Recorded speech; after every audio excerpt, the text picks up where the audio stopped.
important fundamental bases that separates Nepal's territory with the southern neighbor India are the pillars along the border region. The government bodies responsible for protecting and repairing the border pillars, however, have remained indifferent, although 32% of these pillars have been reported missing. This not only exhibits the authorities' negligence towards protecting the country's territory, but also casts doubt on the issue of national identity. Good morning, I'm Amit Mackerel, and these are the top stories this hour. District Court remands ex-Speaker Mahara for 5 more days in custody. Custody of Rajpur massacre accused Aftab Alam also extended by 5 days. Lawmaker Parvat Gurung released on general date.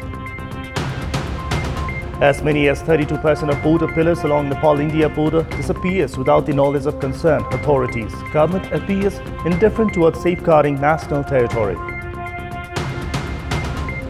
5 people die after a garment factory set ablaze by hooligans near Chile's capital Santiago amid a wave of protest. And Nepalese spin prodigy Sandeep Lamichhane contracted for £100,000 to play in the 100-ball cricket in England and Wales.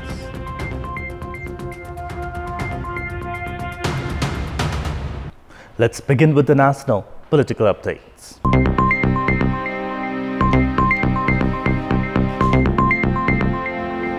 The Kathmandu District Court has remanded former Speaker Krishna Bahadur Mahara for 5 more days in custody. Mahara was presented at the District Government Attorney Office in Kathmandu for statement yesterday before being presented at the District Court for a request to extend the custody.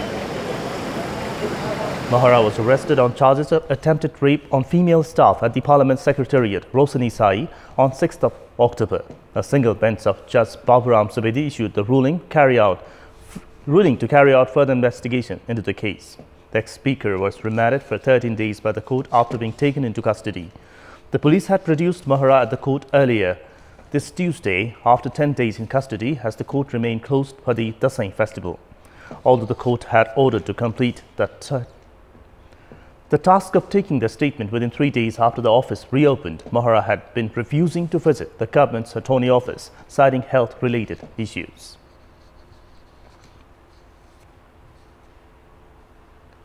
Meanwhile, the Rohtak District Court has remanded lawmaker Mohammad Aftab Alam for 5 more days in custody. Alam was arrested from Idris Gate in Rajpur municipality in Rohtak on 13th of October on charges of a bomb blast in Rajpur and incarcerating the injured at a nearby brick kiln on 9th of April 2008. Questions have now been raised on who are responsible for covering his murder case for so long and what kind of punishment would they be slapped with. It took 12 years to move forward the legal action against lawmaker and former Minister Aftab Alam, who faces charges of bomb blast in Rajpur and burning to death the 14 people who were injured in the blast. After police didn't initiate any investigation on the incident of the bomb blast, a complaint was filed at the National Human Rights Commission on 16th of April 2008. 2 weeks after the complaint was filed, the commission found that 2 people were killed in the blast and a few were injured and recommended the government to initiate investigation.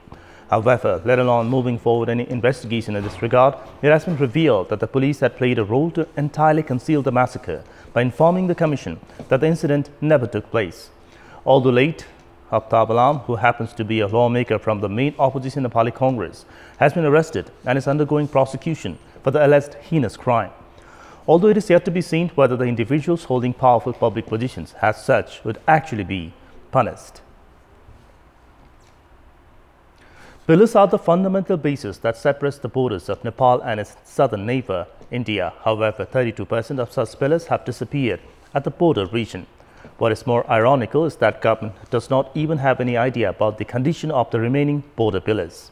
This has led to the question if the government itself is not serious about protecting the national border. As per the existing statistics, there are 8,553 pillars along the Nepal-India border. However, more than 2,700 pillars have gone missing at the bordering districts such as Tarais, Kapilvastu Parsa and Morang, along with Taplejung, Pansthar Paitari, Darsula and Dareltura.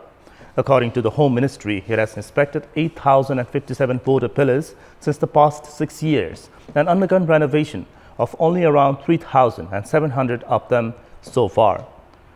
Providing protection to the border pillars is the responsibility of the Home Ministry, while the Land Management Ministry is responsible for constructing and repairing them. However, both the government bodies have been shying away from their responsibilities in protecting the border pillars that are crucial for separating the country's territory and also maintaining the national identity. Welcome back after the break. The Higher Education Reforms Project under the 6 billion rupee loan assistance from the World Bank has been rendered a failure. As much as 30% of the project's works are yet to be accomplished at a time when its deadline is just around the corner. The University Grant Commission had brought the project into operation 4.5 years ago to alleviate the declining quality of the higher education sector in the country. The major objective of the project was to boost the utility of the students' learning by improving the overall curriculum. The project targeted altogether 119 colleges across the country running higher education programs, along with 6 different university departments aimed at improving the education quality. However, only 30 colleges along with the 6 university departments have been involved in the scheme so far. Besides the failure in implementing the project, this clearly exhibits the government's failure in improving the quality of higher education across the country.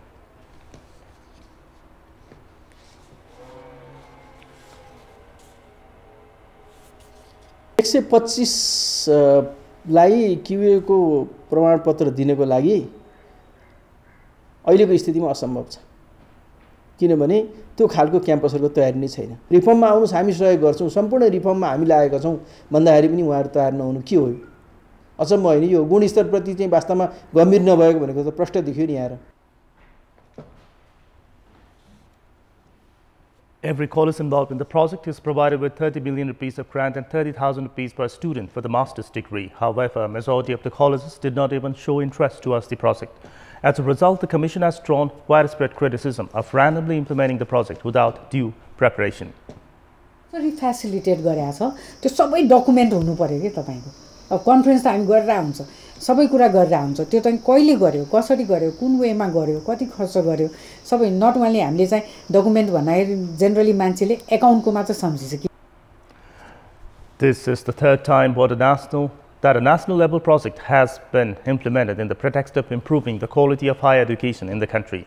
However, the failure to achieve any improvement in this regard leads to the question whether such projects are largely run according to the wish of the donors rather than in line with the country's contemporary needs. The Non-Resident Nepali Association NRNA has come up with a 17-point understanding in view of the Visit Nepal Year 2020. The NRNA has forced the understanding with the Visit Nepal Year Secretariat to send 1 foreign tourist to Nepal for every non-resident Nepali in foreign countries. The understanding was reached amid a function held in the capital yesterday amid the presence of Culture, Tourism and Civil Aviation Minister Yogesh Bhattrai. NRNA President Kumar Panta and Chairman at the Secretariat Suraj Baide jointly signed the agreement. The government is aiming to welcome 2 million foreign tourists during the Visit Nepal Year 2020. According to the agreement, the NRNA is to organize car and bicycle rallies throughout the major cities around the world in order to meet the objective.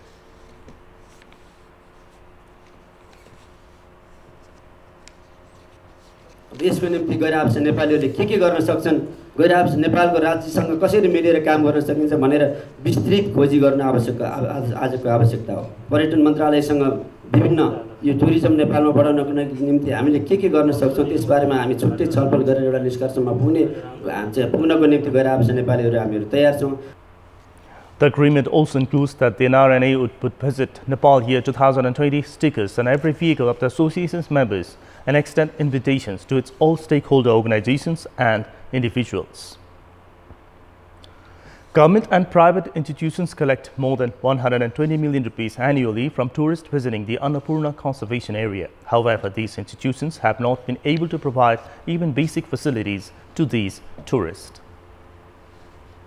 One of the most popular destinations of the tourists visiting Nepal is the Annapurna conservation area. The area is famous around the world for trekking. However, various trekking routes in the area are not in a condition for tourists to use due to road expansion works. Due to this, various trekking routes in the area are also facing problems of smoke and dust pollution. The landslides caused by the road works that have not been cleared, nor have there been alternative trekking routes constructed. The world-famous trekking routes of the Annapurna conservation area incorporates dozens of villages. Tourists from the SAARC countries have to pay an entrance fee of 1,000 rupees per person, while tourists from other countries have to pay 3,000 rupees to enter the Annapurna conservation area. More than 120 million rupees is collected from the tourists annually, which is shared by the Annapurna Conservation Area, Nepal Tourism Board and Trekking Agency Association. However, these three institutions have not given priority to improving the facilities in the area for the tourist. In our Public Voice segment, we asked the players of the Women's Champions League T20 tournament how the commercial tournament held for the first time in Nepal would help develop women's cricket. Let's take a look at what they had to say. Public Voice. अब मैले देखाउन सक्ने opportunity छ नि त सबै कतिजना women's cricket चिन्दै चिन्दैन अब आएर हामीले आफूलाई एक्सपोज गर्न सक्यौं भने यो टुर्नामेन्टमा वुमेन्स क्रिकेटको लागि धेरै राम्रो फ्युचर बन्न सक्छ फाइदा त धेरै पुगाइन्छ सिकिन्छ खेल्नु गर्नु पनि इन्कमहरु पनि हुन्छ सबैको लागि धेरै राम्रो छ जस्तो हाम्रो ललितपुरमा अब पल्टन पोखरा पल्टनमा प्रायः नयाँ प्लेयर छन् अब भर्खरको यङ जेनेरेसन छन् हाम्रोमा पनि दुई तीन जना अन्डर 19 खेलाडीहरु छन् त्यो हिसाबले हेर्दाखेरि नयाँहरुलाई पनि धेरै राम्रो भएको छ नयाँ आएको के उहरुलाई पनि र हाम्रो सिनियरहरुलाई त झन् राम्रै भइरहेछ न्यू कमर्सहरुलाई चाहिँ एकदमै राम्रो छ एकदमै आफुलाई एक्सपोजर गर्ने आफुलाई देखाउने ठाउँ भनेको चाहिँ यो अहिले जुन टुर्नामेन्ट भइरहेछ यो चाहिँ एउटा ठाउँ बनेको छ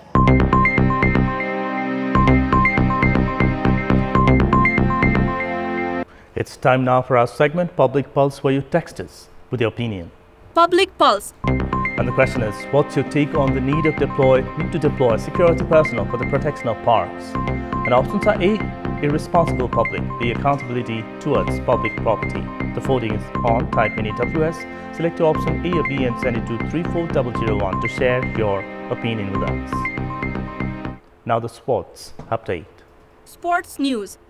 Nepal's spin prodigy Sandeep Lamichhane has been contracted to play in the 100 tournament jointly hosted by England and Wales. The 100 is a new cricket format featuring 100-ball innings. Lamichhane was bought by Oval Invincible for £100,000 in the bidding draft held last night in Oval. This is the highest price offered to Sandeep, who has featured in different franchise tournaments around the world. The Oval Invincible also contracted West Indian show bowler Sunil Narine for £125,000. The team also has the Curran brothers Sam and Tom, Jason Roy and among other high-profile cricketers. It may be recalled that Sandeep was contracted by Karnataka Tuskers only last week for $45,000 to play in the T10 cricket in UAE. The 100 tournament is scheduled for July 2020 in England and Wales and will feature 8 franchise clubs from English cricket. Liverpool were held to 1-1 draw by Manchester United in the English Premier League match late last night. In the match played at Manchester United home turf of Old Trafford, the home side shortened the lead in the 36th minute. The goal was scored by Marcus Rashford after he was put through by Daniel James. The lead was a big relief for Ole Solskjaer's side struggling towards the bottom half of the league this season. Playing without Mohamed Salah, Liverpool were made to wait till the fag end of the match to score the equalizer. The goal scorer was Adam Lallana in 85th minute. Liverpool have not been able to win against Manchester United in the last 5 outings at Old Trafford. The draw also broke Liverpool's impressive 17-match winning streak. A franchise women cricket tournament, Women Champions League, is currently being played in the capital's TU ground. Once considered a formidable team among the associate countries, the standard of women cricket had gone down in the last few years. However, the present tournament, hosted by Queen's Event Management, new women talents have been witnessed. In fact, the cricket enthusiasts back home have been delighted by a fresh bunch of cricketers who have displayed their talent to take the standard of women cricket to a next level. Meanwhile, the standard of cricket displayed by the women cricketers in the country has confirmed that it is not only the male cricketers, but the women cricketers too can do their nation proud. It's time now for our special segment of the beat.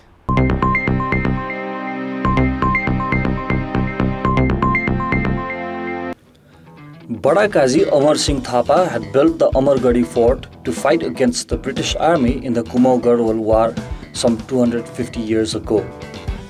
The fort was also used to unify the scattered lands into Nepal and is strategically located. The fort oversees 7 hill districts. Located at the height of 6,500 feet, the fort has 3 centers for firing cannons and 22 tunnels. The big bricks used in the construction provides a majestic spectacle to visitors. However, this historic fort is in a state of disrepair due to the lack of attention. Moreover, many historic warfare weapons have also gone missing and the fort itself is starting to crumble. The government has not been able to promote the Kupinde Lake of Salyan district in Karnali province. The lake is noted for changing its colors with changing seasons. It is also known as Mini Rara Lake because of its deep blue waters and a stunning backdrop of mountains and forested lands. A strange feature of the lake is that even during monsoon, the water inside the lake remains crystal clear. More tourists are starting to visit the lake to capture the stunning beauty. The government has also listed the lake as one of the 100 tourist destinations of the country to visit for the Visit Nepal Year 2020. This is Pratik Rimal for Kantipur News Desk.